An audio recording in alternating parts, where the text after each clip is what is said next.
युवक की लगभग 2 दर्जन युवकों द्वारा निर्मम हत्या। परिजनों ने बताया मॉब लिंचिंग का मामला। 3 नामजद लोगों को पुलिस ने किया गिरफ्तार। मेवात के गांव खेड़ा खलीलपुर में एक युवक की लगभग 2 दर्जन से अधिक लोगों ने रास्ते में घेरकर निर्मम हत्या कर दी। मृतक के परिजनों ने मॉब लिंचिंग बताते हुए पुलिस में लगभग 2 दर्जन लोगों के खिलाफ रोचकामेव थाने में शिकायत दी है। पुलिस ने लगभग 1 दर्जन नामजद सहित दर्जन भर अन्य लोगों के खिलाफ मामला दर्ज कर खबर लिखे जाने तक 3 लोगों को गिरफ्तार कर लिया है। मेवात पुलिस कप्तान नजेंद्र बिजारनिया का कहना है कि इस मामले में बचे अन्य आरोपियों की भी जल्द गिरफ्तारी कर ली जाएगी।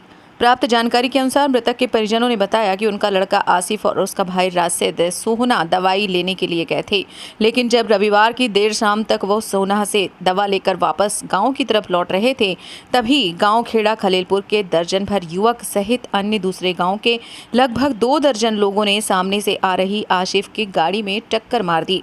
इतना ही नहीं, अन्य 2-3 गाड़ियों में सवार दूसरे लोगों ने भी आसिफ की गाड़ी में जोरदार टक्कर मारी, जिससे आसिफ की गाड़ी गड्ढे में जाकर पलट गई। जैसे ही आसिफ की गाड़ी गड्ढे में जाकर पलटी तो आसिफ को मारने आए लगभग 3 दर्जन लोगों ने दोनों भाइयों पर हमला कर दिया। मृतक के परिजन तैयब ने बताया कि गाड़ी में राशिद और आसिफ दोनों सवार थे। राशिद को मरा हुआ समझकर सभी अपराधियों ने आसिफ पर हमला बोल दिया। इतना ही नहीं, उन्होंने बताया कि आसिफ को गाड़ी से निकालकर सांप की नंगली के पास ले जाकर गोली और सरियों से मारा गया और उसे मारकर फेंक गए।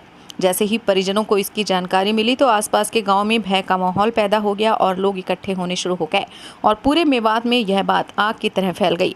जैसे ही पुलिस को इसकी सूचना मिली, पुलिस ने शव को अपने कब्जे में लेकर नूह के सरकारी अस्पताल में रखवाया और पुलिस ने शव का पोस्टमार्टम करा अपनी निगरानी में परिजनों को सौंप दिया। वहीं मेवात पुलिस का कहना है कि इस मामले में 3 नामजद आरोपियों को गिरफ्तार कर लिया गया है और जल्द ही अन्य बचे आरोपियों को गिरफ्तार कर लिया जाएगा।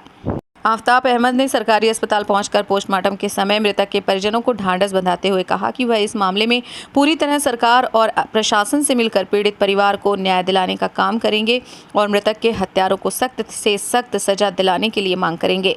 विधायक मामन खान इंजीनियर का कहना है कि आसिफ की गई निर्मम हत्या इस बात का अंदेशा है कि मेवात के भाईचारे को बिगाड़ने की साजिश रची जा रही है। विधायक मोहम्मद इलियास का कहना है कि लगभग 2 दर्जन युवकों द्वारा की गई आसिफ की निर्मम हत्या एक सोची समझी साजिश है। ऐसी वारदातों से मेवात का भाईचारा बिगाड़ने की साजिश रचने जैसे संकेतों को हवा मिल रही है। उन्होंने प्रशासन और सरकार से मांग की है कि इस मामले को जल्द से जल्द फास्ट ट्रैक कोर्ट में चलाकर हत्यारों को सख्त से सख्त सजा दिलाई जाए। इसका कोई मामला नहीं था जी।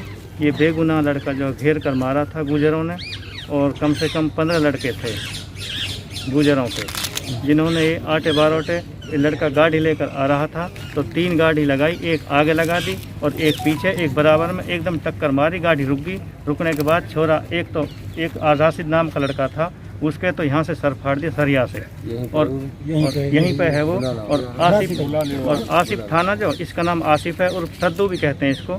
सद्दू को ये उठा करके खींच कर ले गए और ये 10-15 थे कम से कम, और ले करके वहाँ सांप की नंगली वहाँ पर इसको बुरी तरह मारा, सरिया भी मारा और गोली भी मारी, इसके पत्थर भी मारे, डंडा भी मारे, बुरी तरह से। कौन लोग थे जिनने गोली मारी?